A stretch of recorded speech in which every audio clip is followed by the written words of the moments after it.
now. I am Kelly Vero. You are all amazing for being part of this event over the last couple of days, but thank you so much for attending this one particularly. Hopefully you can see my screen now, so I'm just going to harp on and talk a whole bunch of stuff directly to you.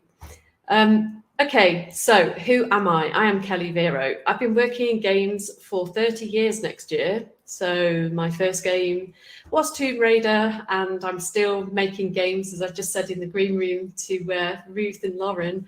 I can try and do a game a year if possible.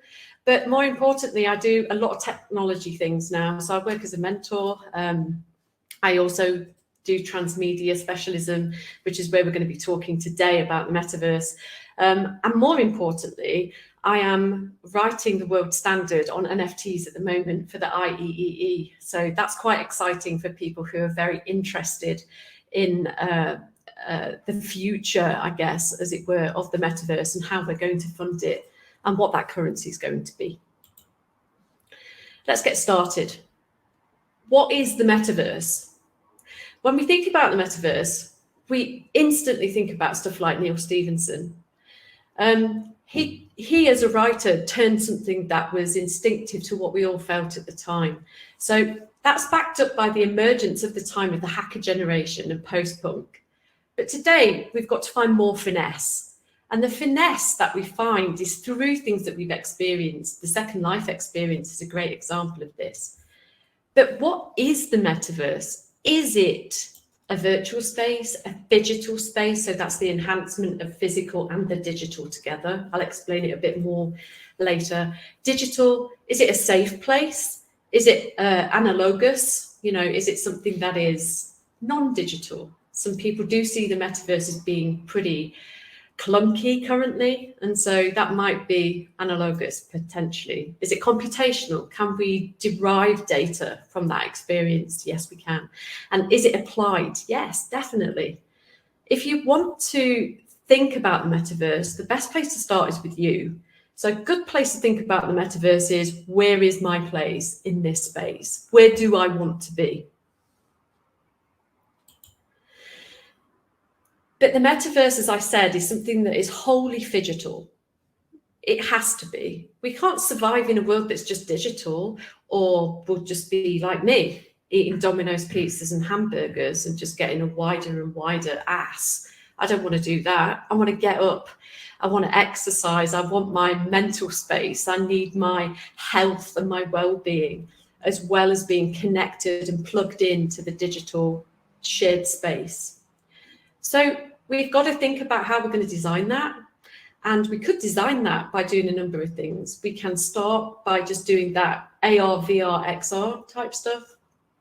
We can start to build out really big worlds.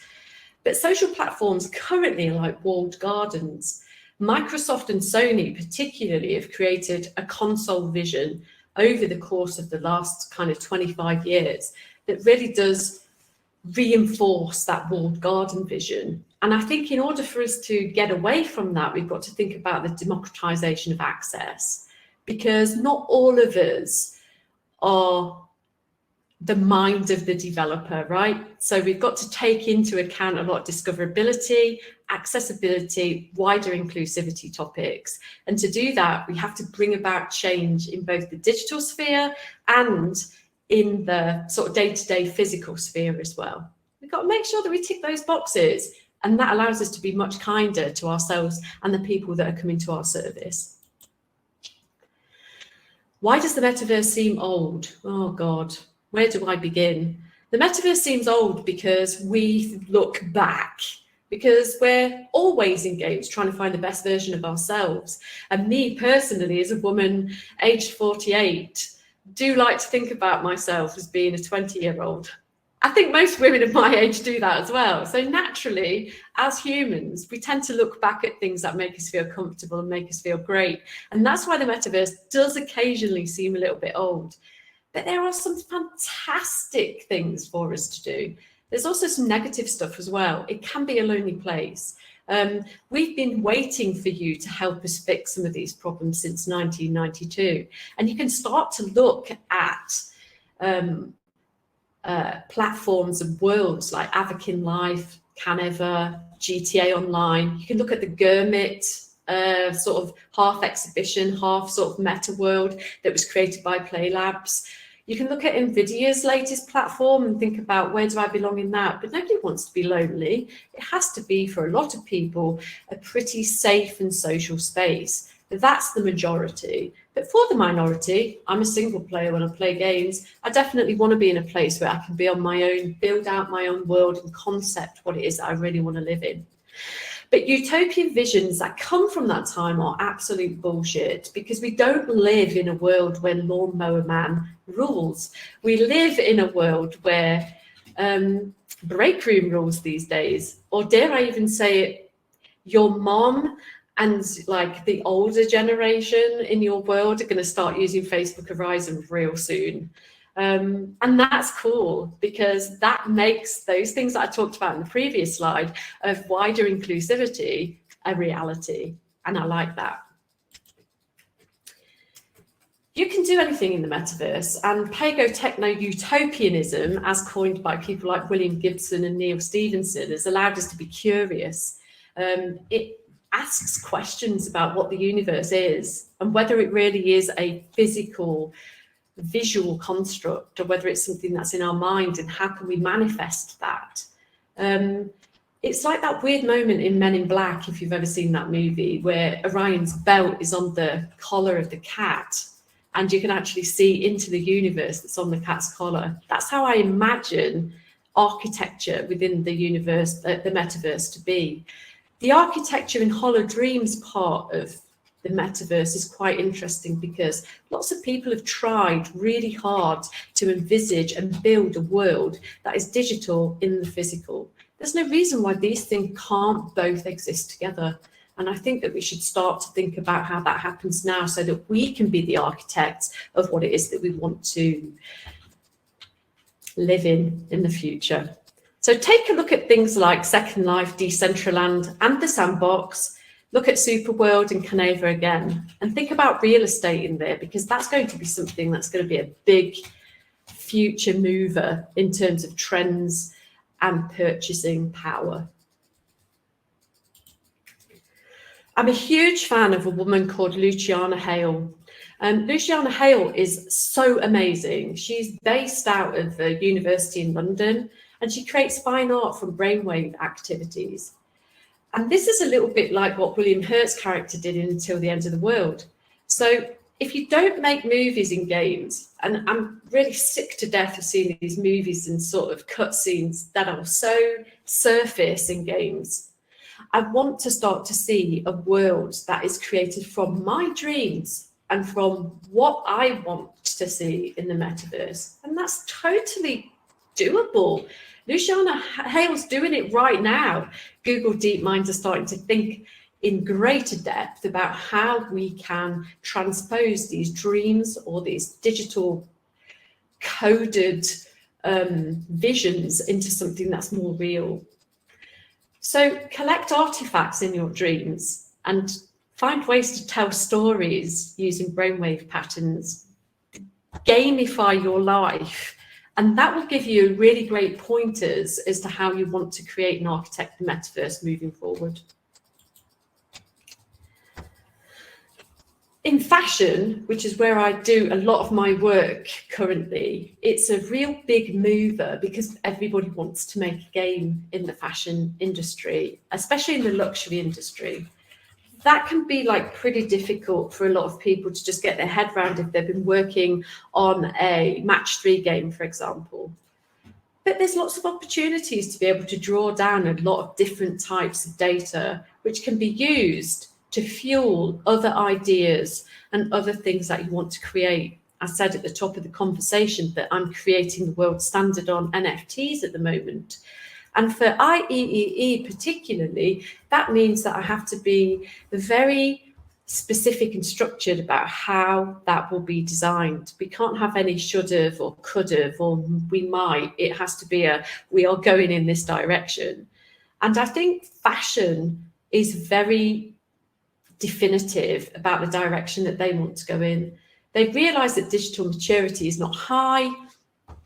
They're looking for people who work in the games industry. Kanye West is a massive advocate of people who do, for example, 3D design for games. He usually hires 3D artists to work in his team on Yeezy. So if you want to have that knowledge transfer in your skills, you can do that.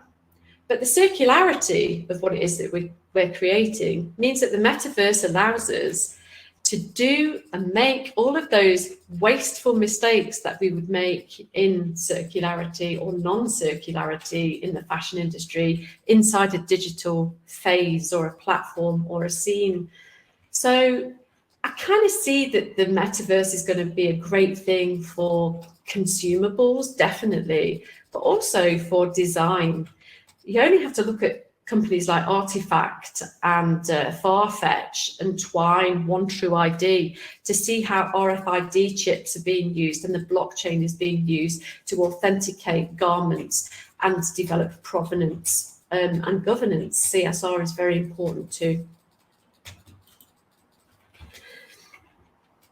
I think this is kind of pretty exciting to me because in the background, if anybody knows who Wei Wuxian and Lan Zhan are from Mao Dao Zuji, and The Untamed. It's one of the most read and most downloaded and viewed TV shows of the last 5 years coming out of China. What it's done is created a whole world of hanfu, cosplay, and people are going in and out of reality. The backdrop that you see here of Wei Wuxian and Lan Zhan is actually created in The Sims. So people have a need to want to be, particularly in this case in BL, but for a lot of people, they're just very entertained. And where people are entertained, that's where they want to stay in the metaverse. So if you create things that are exciting and engaging, for me, I'm a big fan of Final Fantasy VII, as you can see, like up my arm and stuff. And if Square Enix, like they did a couple of years ago, say to me that what they really, really like to do is create a series of apartments in Midgard that you can buy and live in, take my effing money, because that's where I want to be. If they're going to create that for me and I can live in it and I'm entertained and engaged, that's where I'm going to go. That's who's going to get all of my money. So the stuff that you're creating right now as game developers will eventually become things that we want to live in or things that we want to wear, either physically or digitally.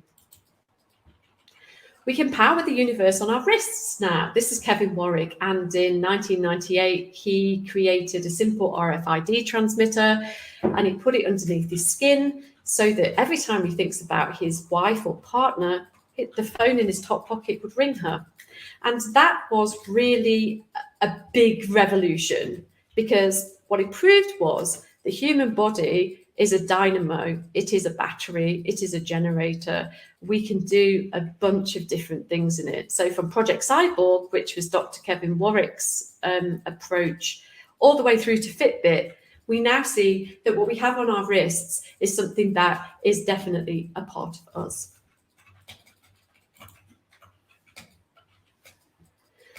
To shag or not to shag? How do we choose partners in the metaverse?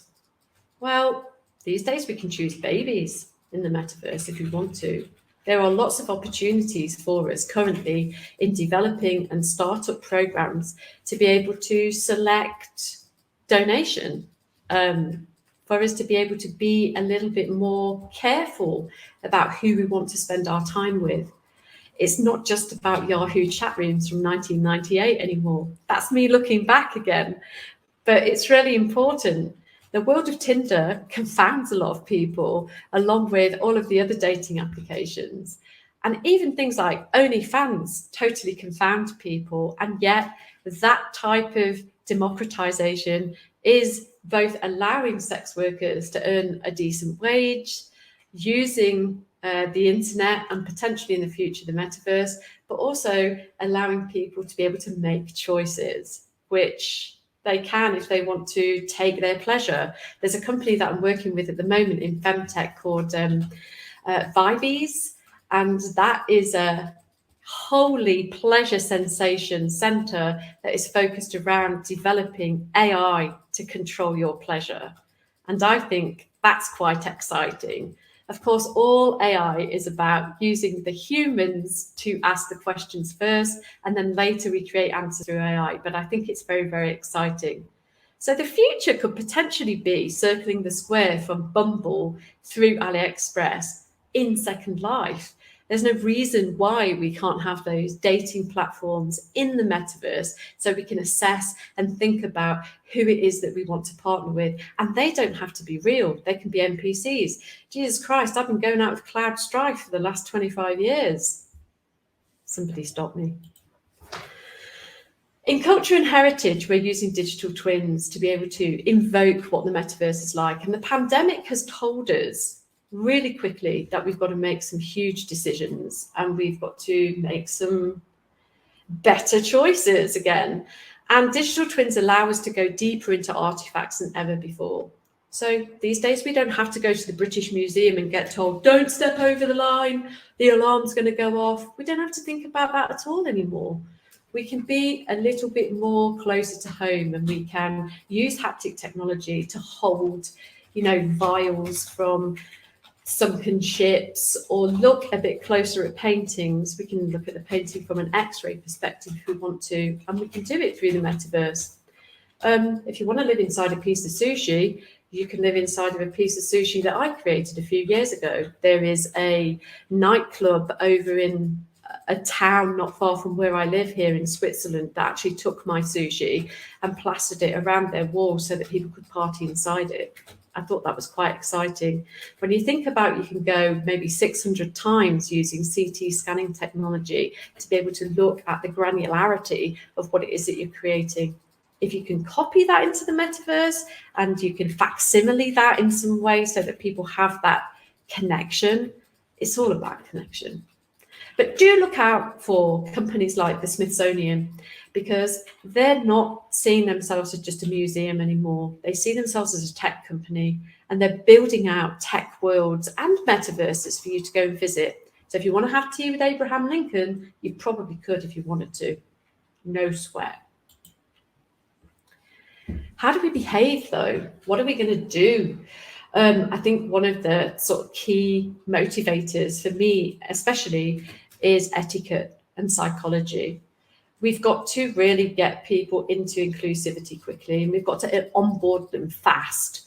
Using companies like Friday, Bilibili, Signal, that's allowed us to move away from the traditional data capture and move a little bit closer to what is real and what really affects us as human beings.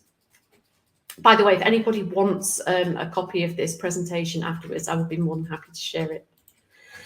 Intimacy and privacy also is the same. Who's controlling your data when you're in the metaverse? Maybe go to a company like Bits About Me. They are assessing and analysing who is using your data at any given time, and they are the third person that stands in the middle of the data miner and you, the end user. Bits About Me will be a massive part of the metaverse, and they're working with the US at the moment. They're a Swiss-based company. They're working with the US to try and develop ways to protect everybody's data, not just people in my country. As we're coming to the end, we've got to start to think about the end, and the digital aging process is interesting because we will be the first generation to die using technology. We will go into retirement. So how the problem solution paradigm is going to affect us will be massive. There's a lot of money waiting for people to develop serious games that help people who have Alzheimer's and dementia and want to be able to improve and intensify the link and relationship between technology and HCI. So how do you make the metaverse happen? You've got to be very structured in your approach to the metaverse. What are you making? Is it accessible? How are you selling it? What's your target sales audience? Is it fun or serious? What is the plan? What is your timeline? Because the metaverse isn't going to happen like that unless you go to something like Avakin Life. If you go into Avakin Life, the metaverse is happening right now. So things that you want to create, you can do right now in Avakin Life. And that's really exciting to me because I live in Switzerland at the moment, but I come from Nottingham in the UK, and I'd really love to build Nottingham inside a metaverse so that I can keep going back there as I get older. Again, that harks back to what I was saying in the previous slide about dying in the metaverse. I probably would want to die at home in Nottingham, but I don't want to be in Nottingham. I want to be in a digital Nottingham. I said Nottingham too much. Finally, all your base all belong to us, and everything is possible inside the metaverse. I see the metaverse as being a hybrid of Google Maps, Tamagotchi, Aglet, which is the sneaker app, and Fliggy. I want to be able to stumble upon content, and I've created an AR app to be able to do that, which launches later this year.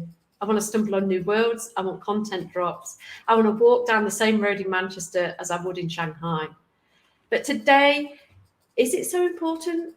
It probably isn't as important as you think. Start thinking about tomorrow, because everybody else is thinking about tomorrow.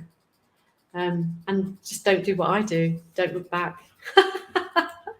Thank you so much for having me. I'm really, really happy to be able to share with you some ideas about how you can develop your own corner of the metaverse and how you might want to work in it.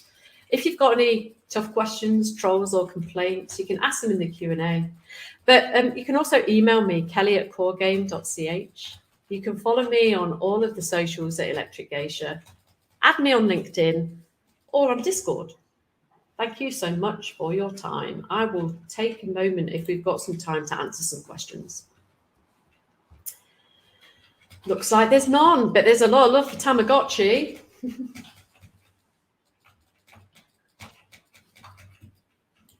Let's have a look. Does the metaverse and NFTs, etc., relate to climate change and protecting our planet? It does now. So it didn't do initially. The way that it was being utilised and used was not very focused on climate change.